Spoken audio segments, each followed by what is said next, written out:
Hello dear student, स्वागत है आप सभी का मेरे YouTube channel true learning classes में। और आज हम पढ़ने वाले हैं पीएनएसटी एंड एएनएम बायोलॉजी का पहला चैप्टर, जिसका नाम है पुष्पी पादपों में लैंगिक जनन। इसके कुछ इम्पोर्टेंट ऑब्जेक्टिव करने वाले हैं। तो पहला ऑब्जेक्टिव है हमारा, नीचे सूचीबद्ध शब्दों में वो जो पुष्प चक्र के लिए तकनीकी रूप से सत्य नहीं है। कौन सत्य नहीं है? पुमंग, अंडक, दलपत्र या कोरोला या सेपल। तो देखते हैं कि पुष्प चक्र क्या है। पुष्प चक्र में 4 चक्र होते हैं। पहला जो चक्र है हमारा, वो पहला चक्र होता है बाह दल पुंज। बाह्यदल पुंज को ही अपन क्या कह देते हैं दोस्तों? बाह्यदल पुंज को ही कैलिक्स कह देते हैं। इसकी जो इकाई होती है वो होती है बाह्यदल। बाह्यदल को हम क्या कहते हैं? बाह्यदल को हम कहते हैं सेपल। सेपल क्या है? सेपल है बाह्यदल। सेकंड जो चक्र होता है पुष्प का, वो सेकंड चक्र होता है दलपुंज। दलपुंज सेकंड चक्र होता है पुष्प का।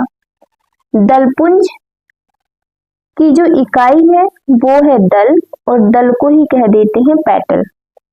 तीसरा पुष्प का चक्र होता है पुमंग। पुमंग को कहते हैं एंड्रोशियम।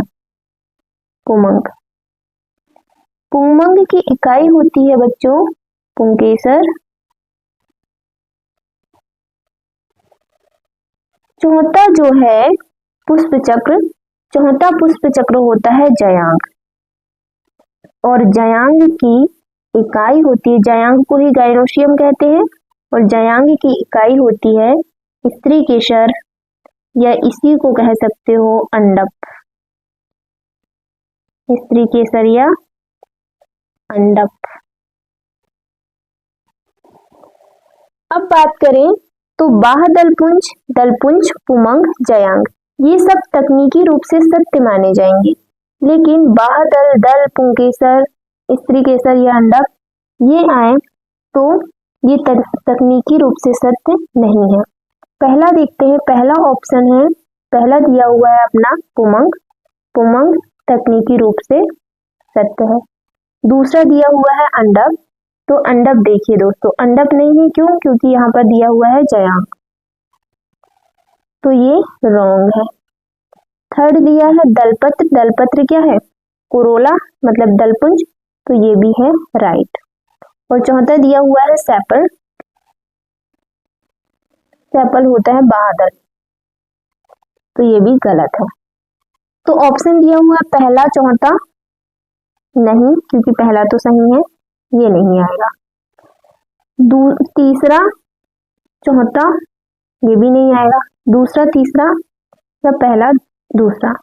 तो दोस्तों इसमें ये वाला जो ऑप्शन है वो थोड़ा रॉन्ग दिया हुआ है, इसको कर लीजिएगा दूसरा,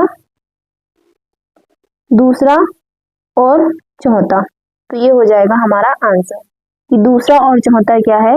तकनीकी रूप से सत्य नहीं है। दूसरे क्वेश्चन में जाते हैं बच्चों। दूसरा क्वेश्चन हमारा दिया हुआ है कि भ्रूण कोश बीजांड के लिए है, इस प्रकार पराग कोश के लिए है। भ्रूण कोश बीजांड के लिए है, उस प्रकार पराग कोश खाली स्थान के लिए है।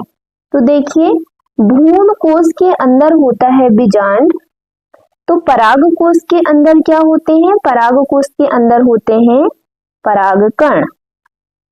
पराग कोश के अंदर क्या होते हैं? पराग कोश के अंदर होते हैं परागकण।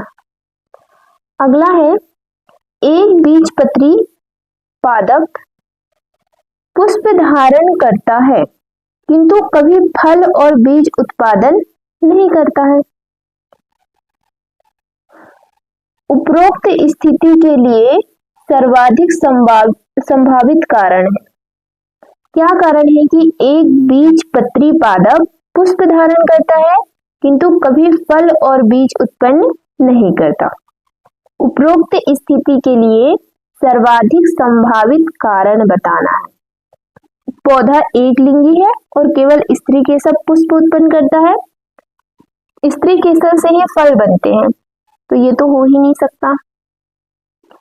सेकंड है, पौधा एक लिंगी है और पुंकेसर एवं स्त्री केसर दोनों प्रकार के पुष्प उत्पन्न करता है। यदि पौधा एक लिंगी है तो वो केवल एक प्रकार के पुष्प उत्पन्न करेगा, तो ये भी क्या है, रॉन्ग। पौधा द्विलिंगी है, पौधा यदि द्विलिंगी होता तो उसमें फल और बीज दोनों ही बनते, तो ये भी हो गया रॉन्ग।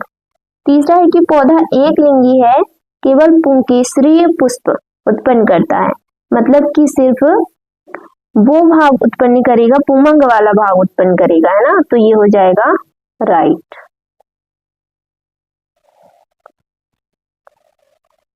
हमारा अगला क्वेश्चन है प्यारे बच्चों कि एक पराग कोश में लघु बीजाणु धानी की सबसे बाहरी एवं सबसे भीतरी भित्ति परतें होती हैं। तो हम देखें यदि लघु बीजाणु धानी को, तो जो लघु बीजाणु धानी होती है उसकी 3 नहीं 4 भित्तियां होती हैं। पहली, दूसरी, तीसरी और चौथी। यदि हम देखें सबसे बाहरी वाली भित्ति, तो सबसे जो बाहरी भित्ति होती है वो होती है एपिडर्मिस, तो इसकी ये सबसे बाहर वाली भित्ति हो जाएगी एपिडर्मिस। सेकंड नंबर की जो भित्ति होती है वो होती है एंडोडर्मिस, तो सेकंड क्या हो जाएगी, एंडोडर्मिस। तीसरे नंबर की होती है मिडिल लेयर, तो ये हो जाएगी मिडिल लेयर। और जो लास्ट वाली होती है वो होती है टैपिटम, तो ये हो जाएगी टैपिटम। इसे हम EEMT इससे भी याद कर सकते हैं कि पहली होती है हमारी एपिडर्मिस, सेकंड होती है एंडोडर्मिस, थर्ड होती है मिडिल लेयर और फोर्थ क्या है, टैपिटम। तो पूछा है बाहरी और सबसे भीतरी, तो सबसे बाहरी वाली है एपिडर्मिस और सबसे भीतर वाली है टैपिटम, तो क्या आ जाएगा, एपिडर्मिस और टैपिटम, ये आंसर हो जाएगा। अगला क्वेश्चन दिया हुआ है, नीचे दिए गए समूहों में उन शब्दों को पहचानिए जो जयांग से संबंधित होते हैं। जयांग से संबंधित होते हैं, उन्हें पहचानना है। तो यदि अपन बात करें तो नीचे से चलते हैं ना, बीजांड, पुंकेसर, अंडाशय, भ्रूणकोश। बीजांड, अंडाशय और भ्रूणकोश ये सारे के सारे तो हैं जयांग से रिलेटेड, लेकिन यहाँ पुंकेसर नहीं है, तो ये रॉन्ग हो जाएगा। बीजांड, अंडाशय, भ्रूणकोश, टैपिटम। अभी हमने टैपिटम देखे कि वो कहाँ होता है, तो वो होता है लघु बीजाणुधानी में, मतलब कि एक मेल के भाग में, तो ये भी हो जाएगा रॉन्ग, मेल पुष्प के भाग में। पुष्पासन, स्त्री केसर, वर्तिकाग्र, बीजांड। पुष्पासन नहीं आता, ये भी हो जाएगा रॉन्ग। अगला है वर्तिकाग्र, बीजांड, भ्रूणकोश, बीजांडासन। बीजांडासन, भ्रूणकोश, बीजांड, वर्तिकाग्र ये सभी के सभी किसके भाग हैं, तो ये सारे के सारे संबंधित हैं जयांग से। अगला है हमारा क्वेश्चन, नीचे दिए गए कथनों में से उस विकल्प को चुनिए जो एक पुष्पीय पादप के एक प्रारूपिक मादा युग्मोद्भिद के लिए सत्य है। सत्य कथन चुनना है। पहला दिया हुआ है,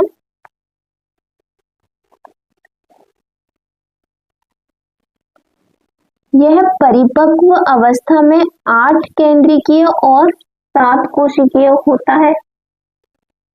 8 केंद्रीय और 7 कोशिकीय होता है, ये तो बिल्कुल सही है। यह विकास के दौरान मुक्त केंद्रीय होता है।